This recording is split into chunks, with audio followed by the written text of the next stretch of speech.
1 second. Okay. I believe that we are sending notifications out right now, and we are trying to connect as the stream is starting. And we'll wait till notifications come in here, as our topic today will be based on chronic pain, primarily from scar tissue.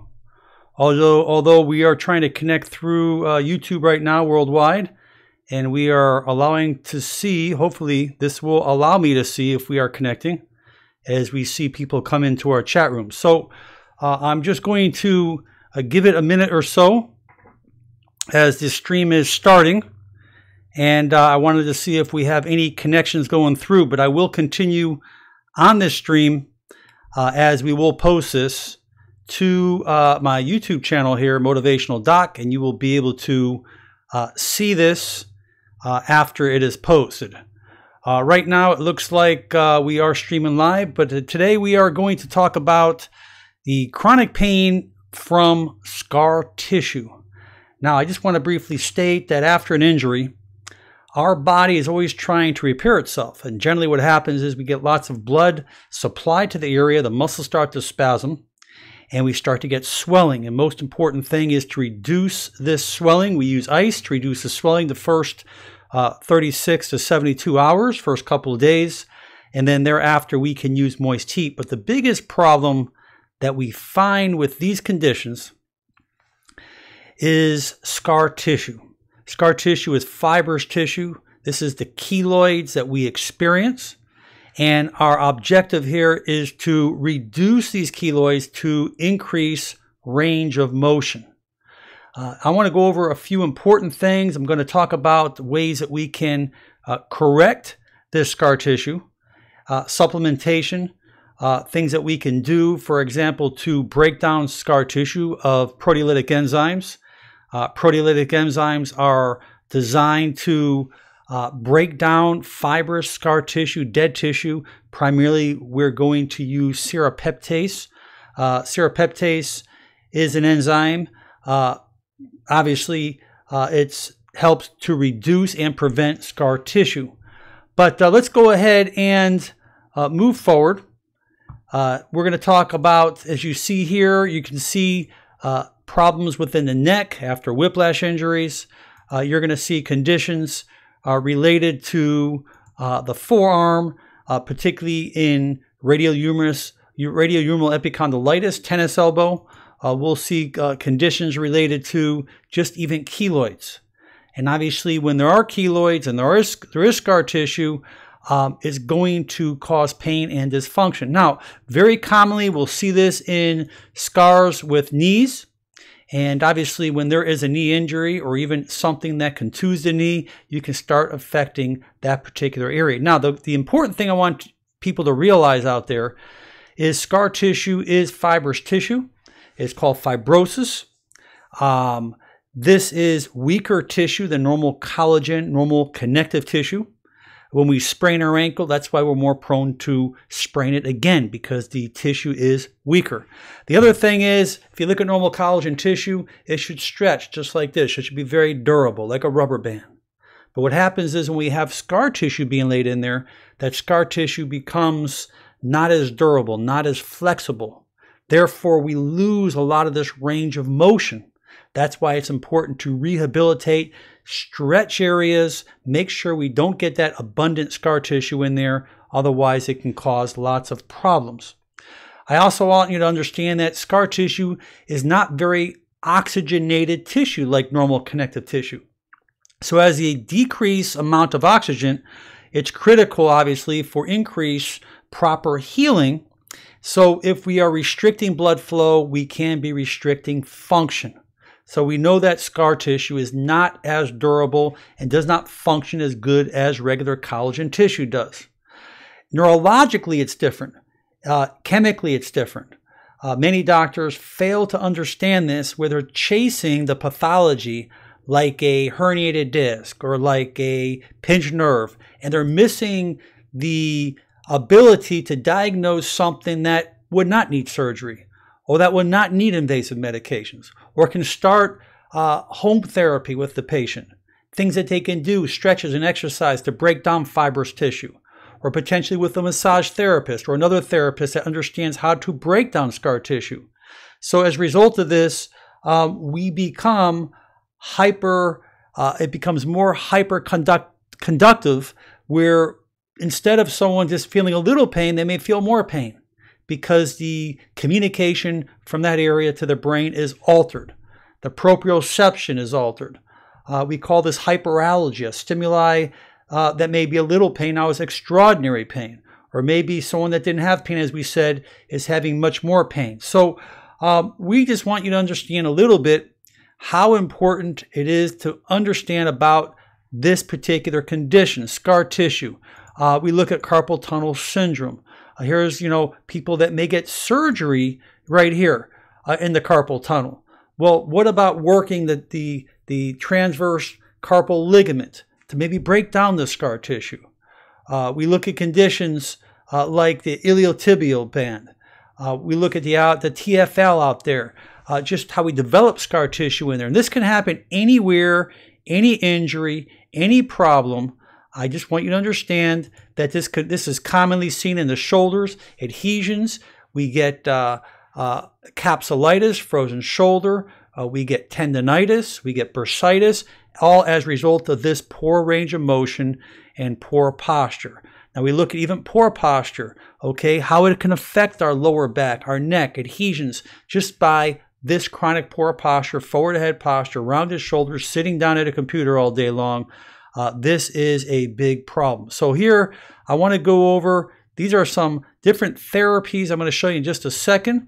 But before I go into that, I want to go over just a couple little things that you should understand about the pain cycle. That pain causes you to not move, obviously, and the lack of movement causes pain. The worst thing that we can do with frozen shoulder or any kind of problem is nothing. If we lose mobility in the shoulder, we need to regain that mobility as quick as possible. Otherwise, we're going to develop more tissue granulation, proliferation.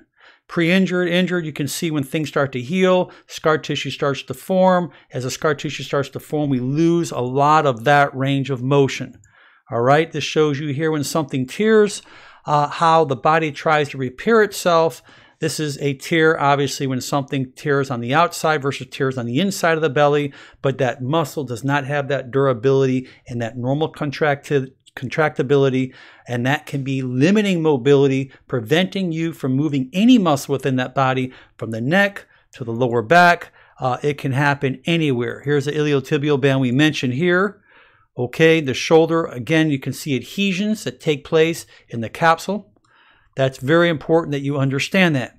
Now, we look at fascial conditions here. It's a little bit harder for you to read, but there's a lot that goes on there. You've got a lot of fascia between the skin and the muscles. You have muscles in there. You have vessels in there. You have arteries. You have veins. You have capillaries. You have, lymph nodes. You have so many different things in there. But that fascia, when you start developing that scar tissue, those adhesions, as we talked about, just like when you see it on top of the skin, like right here, those same adhesions or scar tissue, that granulation of tissue can form anywhere. So when we are seeing that skin scar, just understand that can not only happen in muscles, in the organs, in the abdomen, in the vagina, after surgeries, after hysterectomies. It can happen in the stomach and the intestines. This can happen anywhere. But we're talking about structural problems that can be helped through proper therapy. So I just want you to understand the importance of scar tissue, because if you're suffering with chronic pain and you're on pain medication and anti-inflammatories or muscle relaxers, and you're not getting to the root of the source of the problem, and even though you've been diagnosed with a herniated disc or a bulging disc and you're not correcting that fibrosis, that scar tissue, you're never going to get the problem corrected. It's going to continue to degenerate. Here are a few different things I want to bring out. There are different instruments you can get on Amazon. This is an instrument that we use quite often. We can use the tip. We can go in certain small areas. We can use the side to leverage the muscle and strip the muscle. We can do this in different parts of the body. We can put our fingers in here. There are different tools, but we would actually use a lubricant or a massage gel or an oil, and we would get in there and strip that scar tissue. You know, if it's here, I'm going to strip all different angles. I want to strip it. And you'll see here a few different pictures to give you a better understanding what I'm talking about. You can see a different instrument. You can see how we're stripping the deltoid, near the deltoid tuberosity, potentially frozen shoulder here. Very important. You work that deltoid tuberosity, you will see amazing changes immediately. Some people may use like hot stones and work and friction it a little deeper. Okay, you can be creative. Here's another instrument on the TFL. Here's another instrument there, just to give you an idea. All right, you can go to therapists. You can do it on yourself, or maybe have someone that understands this a little better. You can strip. You can use your knuckles. There's a lot of different things you can do depending upon where the condition is. Okay, here, working like a tennis elbow. Working the brachioradialis muscle, okay? Stripping it, because a lot of those pains are coming from muscle contracture. You can see to the right, to the neck, and underneath the foot, plantar fasciitis, breaking down scar tissue. This is amazing when I tell you. Another instrument for the neck. Here is as you can see here, above the kneecap, the insertion of the quadriceps. Here's there's another instrument you can see that she's using. All right, here, scar tissue. That still can be broken down if there are problems. There's just to show you how ugly that looks. All right, very common brachioradialis, tennis elbow. Here, another area to the Achilles. Shoulders, as we showed you, what can happen on the inside. So I just wanted to give you a understanding about these particular scars that can happen in the muscle. And you're saying, well, what's good for it? I love coconut oil. And I'll end up on that. I just want to let you know coconut oil is excellent for scars, excellent as a lubricant to break down scars, excellent to heal scars. It's got great, amazing elements inside that coconut oil, amazing healing elements, and I think it is one of the best around. I can show you all different ones, but I love this, so that's all I think I'm going to show you guys. But I just want to let you know that I hope you enjoyed the video, and leave your comments below. I ask you to very important. I ask you to subscribe if you haven't. I think that you will enjoy many of the videos that we have, over 1,000 videos on self-help videos, forward head posture, neck, back, herniated disc, all kinds of things you can do at home. And at Google, obviously YouTube is putting a lot of our videos up on top of the list because they are helping lots and lots of people. So I ask you to subscribe, share the videos, do whatever you like. Again, just to let you know, the best way to get a hold of me is through Facebook, Motivational Doc. Go ahead and join that Facebook on Motivational Doc is my channel over there. Like it, join it, communicate. You can ask your questions, and hopefully we'll build a nice chat room on that in the future. But I have some bigger and better things for you guys. And ladies and gentlemen, I think that you'll really enjoy. I hope you enjoyed this program. Remember, scar tissue is so important. Many blessings to you all around the world. Have a pleasant day and a pleasant night, regardless of where you are. Ciao now.